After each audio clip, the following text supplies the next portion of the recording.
Chief. 90% of everything is crap. Known as Sturgeon's Law, science fiction author Theodore Sturgeon coined this turn of phrase that has woven itself into the fiber of my being and become one of the driving principles of my philosophy. On its surface, Sturgeon's Law seems crass, unnecessarily self-righteous and harsh, passing judgment with a snarled lip and furrowed brow, misanthropically reducing all of existence to 6 unrefined words eschewed in one boorish utterance. There is, however, a hidden implication in this law laying clear as day for all those willing to dig just a little deeper. If 90% of everything is, as Sturgeon puts it, crap, the remaining 10% holds within it an innumerable wealth of inspiration, worthy not only of attention, but study, appreciation, love, and dedication. In other words, that 10% is what keeps me going. This speech is pretty simple, at least on paper. It's an introduction of sorts, and with this in mind, I'd like to share with all of you a little bit of background information on who I am, and hopefully reinforce the person you know with some insight into my experiences by telling you a story. I was born on an overcast winter morning in Washington, D.C., on George Washington's birthday in George Washington Hospital. It's a wonder my name isn't George, but my Dutch father wouldn't have that. My name was to be overly Dutch or there would be hell to pay, so Cornelius de Groot, I was named. A product of contradictions, my father was an immigrant from the Netherlands who married a woman whose roots are so proudly Irish their passion sets fire to the very hair of their ancestors to this day. Those who know me might recognize the contradictions in those national stereotypes and the way I embody them. An overly emotional pragmatist, I'm the type of person who's quick with a plan, always ensuring that there's room on the agenda to throw a temper tantrum and burst into tears. If there's no time, we'll make it.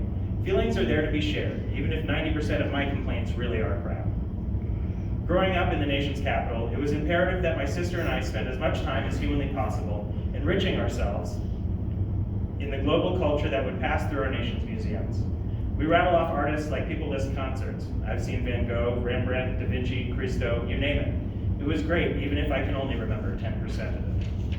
When my parents split, my father moved to where the DC baseball team, the Nationals, now play.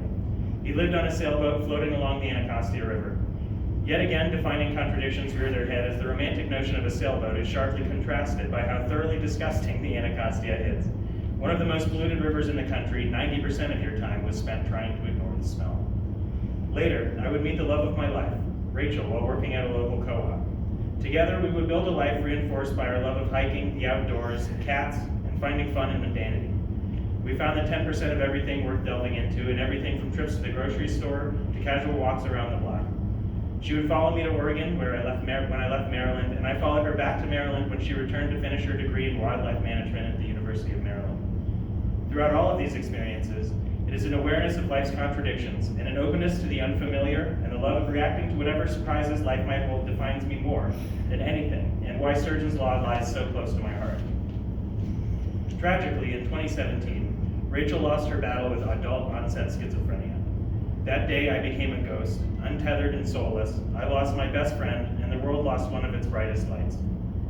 As with any rule, there are exceptions, and while I'd like to use more harsh language, and have, I'd offer that here far more than 90% of this was crap.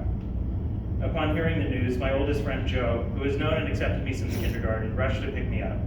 Making sure I didn't spend a minute alone, he made it his mission to ensure that he, quote, took me somewhere beautiful. He picked me up in the Jeep that had charioted so many of our adventures and drove us down River Road to the scenic Seneca River, where he and I had spent hours cleaning up trash and exploring. There he sat with me as the rushing water drowned out the sound of tears that even today pour from me with a force far greater than any river I've since met. There we stayed until well after dark, and there we would return for many weeks, to the place of beauty that held me near when every other fiber of my being had been ejected, in every and all directions to innumerable corners of the universe. In many ways, I'm still there. A year later, I would escape Maryland, where Rachel and I called home, leaving behind a lifetime of memories, aided by my great friend Pete, who had introduced me to Rachel and with whom we had lived in Oregon. I was brought back to Depot Bay to seek closure. A year from then, I would leave Depot for Colorado with the help of my mother to be closer to family and begin building a new life for myself. It took a long time and a lot of work, but I would eventually return to school to pursue a degree in exercise science and health communication. Which brings us here, a gym in Loveland, gratefully surrounded by truly wonderful people, giving a speech for public speaking class, searching for that 10% wherever I can find it. Hopefully, now you know a little bit more about me, what brought me here, and why I am the aloof nerd that I am. To conclude, today I've talked about some background about my life and shared the story of how Joe, Pete, My family and my friends rescued me from what otherwise could have been an extremely grim future. I've learned a lot of things through these experiences, but one of the most important is that in every passion, every situation, every pursuit, and every action, there may be something to criticize. In fact, I wager that there's probably more to complain about than otherwise. If you can't find it, give me 10 minutes. I'm here to help.